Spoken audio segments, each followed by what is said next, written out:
믿음의 문과 길. 마태복음 7장 13절 14절입니다. 좁은 문을 통해 들어가십시오. 파멸로 이끄는 문은 넓고 그 길이 널찍하여 그리로 들어가는 사람이 많으며 생명으로 이끄는 문은 좁고 그 길이 비좁아 찾는 사람이 적습니다. 이 두 구절은 두 가지 큰 원칙, 즉 문으로 들어가는 것과 길을 가는 것을 말합니다. 문으로 들어간다는 것은 바로 하나의 관문을 통과한다는 뜻입니다. 문에는 문지방이 있는데 이 문지방은 가로막고 있는 하나의 관문입니다.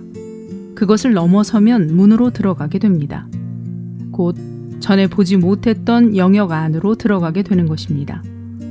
이 문지방이 얼마나 높든지 넘어서 문 안으로 들어서는 데에는 5분도 채 안 걸립니다. 또한 넘어갈 때 즉시 뚜렷한 차이가 있게 됩니다. 문에 들어선 후와 들어서기 전은 크나큰 차이가 있습니다. 5분 전에 한 세계에 있었으나 5분 후에는 다른 세계에 있게 됩니다. 가령 공원 밖에 있다면 볼 수 있는 것은 흙먼지나 자동차들 뿐일 것입니다. 그러나 공원 문 안으로 들어선 순간 전혀 다른 세계를 경험하게 됩니다.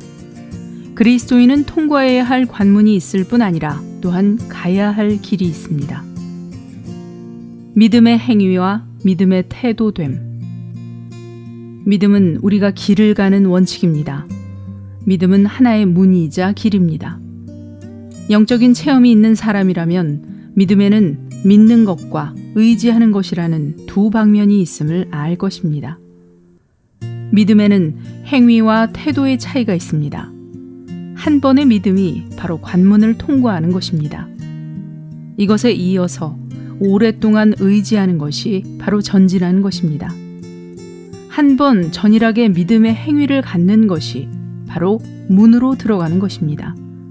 이후에 믿음의 태도를 지키는 것이 바로 길을 걷는 것입니다.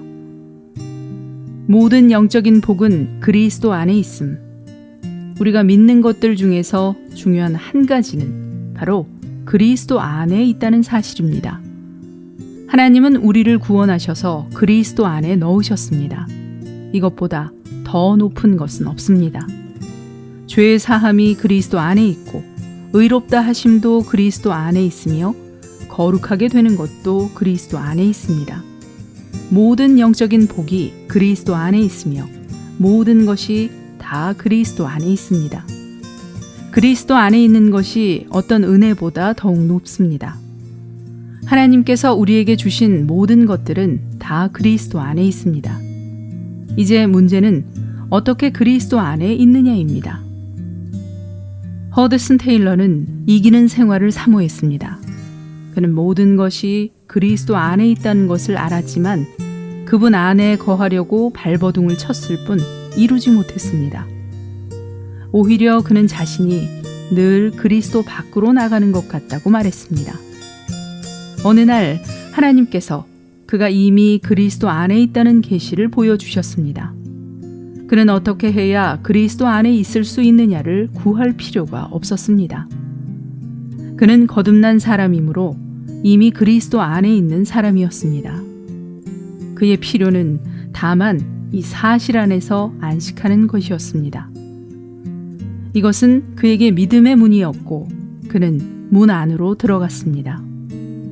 우리가 그리스도 안에는 짧은 말이지만 이 말씀 뒤에는 측량할 수 없을 정도로 큰 진리가 감추어져 있습니다. 그리스도 안에서 하늘들의 영역 안에 있는 모든 영적인 축복으로 우리를 축복하셨습니다. 모든 복은 다 그리스도 안에 있습니다. 그리스도 안에 있는 복이 이렇게 많은데 왜 많은 사람들은 그것들을 믿고도 얻지 못합니까? 이것은 그들이 믿음의 두 방면을 모르기 때문입니다. 믿음의 행위가 있어야 할 뿐 아니라 또한 믿음의 태도도 있어야 합니다. 많은 사람들이 믿긴 했지만 다만 믿음의 태도를 가졌을 뿐 믿음의 행위가 없습니다. 바꾸어 말해서 그들은 결코 특정하게 필사적으로 전일하게 하나님의 사실을 믿은 적이 없습니다. 그들은 믿음의 태도를 믿음으로 착각했습니다. 그들이 믿음의 관문을 통과하고 믿음의 태도를 유지했다면 그리스도 안에 있는 많은 복을 체험하게 될 것입니다. 관문을 통과한 날 모든 것을 다 얻었다는 말입니까? 물론 관문을 통과하면 모든 것을 다 얻게 됩니다. 그러나 모든 것을 다 체험했는가는 또 다른 문제입니다. 요단강을 건너는 것과 가나안 땅에 들어가는 것. 하나님께서 이스라엘에게 요단강을 건너라고 하시기 전에 먼저 여호수아에게 다음과 같이 말씀하셨습니다. 이제 너는 일어나서 모든 백성과 더불어 이 요단강을 건너 내가 이스라엘에게 주리라 한 땅으로 들어가라. 네 발이 닿는 땅은 내가 모세에게 약속한 말대로 너희에게 주리라.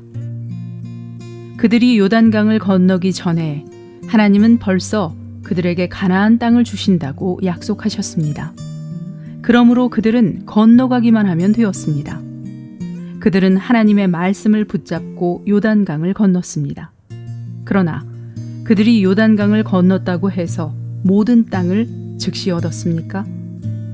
사탄은 그렇게 하도록 쉽게 허락하지 않았습니다. 여리고 성의 성벽은 여전히 높고 성문은 여전히 굳게 닫혀 있었습니다. 만일 우리였다면 하나님께 가서 이렇게 말했을 것입니다. 하나님, 가나안 땅을 우리에게 주셨다고 하셨기에 이미 강을 건넜습니다. 그런데 여리고 성의 성벽은 이렇게 높고 성문은 꽉 닫혀 있으니 당신의 말씀은 헛된 것이 아닙니까? 그러나 그들은 하나님의 말씀을 의지하여 하나님의 약속을 붙잡고 오늘 성을 한 바퀴 돌고 이튿날 다시 성을 한 바퀴 돌며 6일 동안 이렇게 행하고 나서 7째 날에 성을 7번째 돌았습니다. 그런 다음 여호와께서 성을 자기들에게 주셨음을 믿고 외치자 여리고 성이 무너졌습니다. 이때부터 그들은 한 성 한 성을 얻었습니다. 우리가 믿음으로 그리스도 안에 있는 모든 영적인 복을 얻는 것도 이와 같습니다.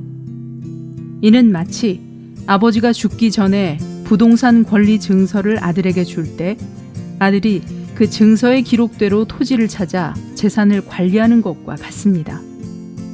재산은 그의 것이나 그가 아직 보지 못했더라도 이제 다만 증서에 쓰인 것에 따라 조사하고 관리하면 됩니다.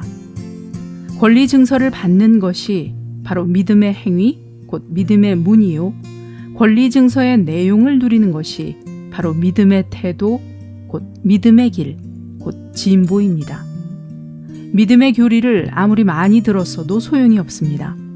반드시 관문을 통과하여 하나님 감사드립니다. 이미 가나안 땅을 내게 주셨으므로 이 땅은 내 것입니다. 라고 말해야 합니다. 반드시 권리 증서를 붙잡고 그리스도 안에 모든 복들을 받아들이십시오.